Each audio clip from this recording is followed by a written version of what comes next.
This is Deborah Robinson. She's crying and can barely talk because her 16-year-old son, Marlo Jones, was shot and killed just last night.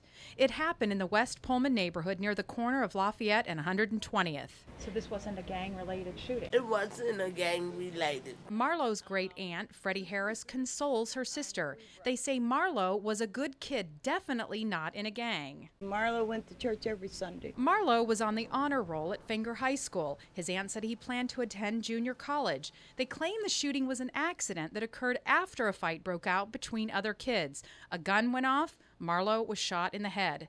This family, along with many others, is begging for the violence and people carrying illegal guns to come to an end.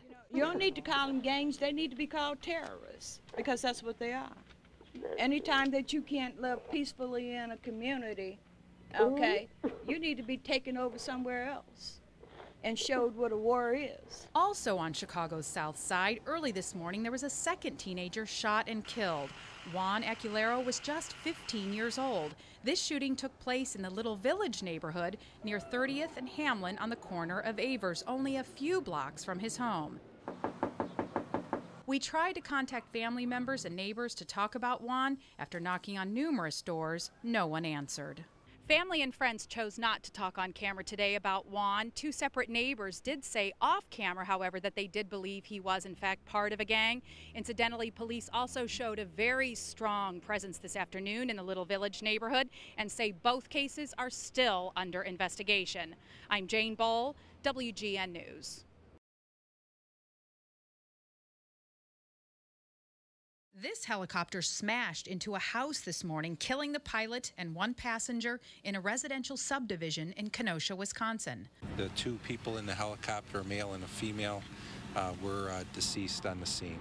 The family of 5 who were asleep in the home at 6930 97th Avenue were not injured.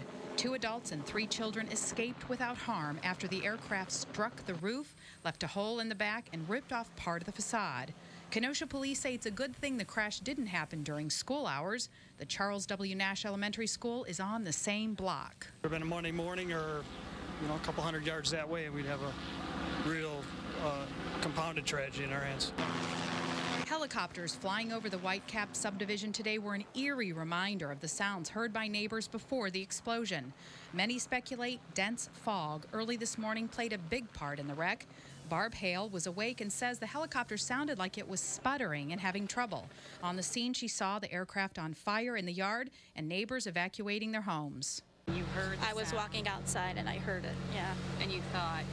It didn't sound right, and I thought this helicopter is going to crash. The helicopter was a Robinson R-44 aircraft like the one you see here. It was registered to Midwestern Air Services of Kenosha, a helicopter charter company operating from the Kenosha Airport, which is also only a few miles away. Now, National Transportation Safety Board investigators are working to figure out what went wrong. 3 major things: the pilot, his background, the weather that was occurring at the time, and the aircraft. The NTSB confirms that this is, in fact, as you see behind me, the tail cone or the very end of the aircraft you see lying in the front yard, which is directly across the street from the original accident. They also confirm that this accident is still under investigation. It'll take about a week to answer more questions. From Kenosha, Wisconsin, Jane Boal, WGN News.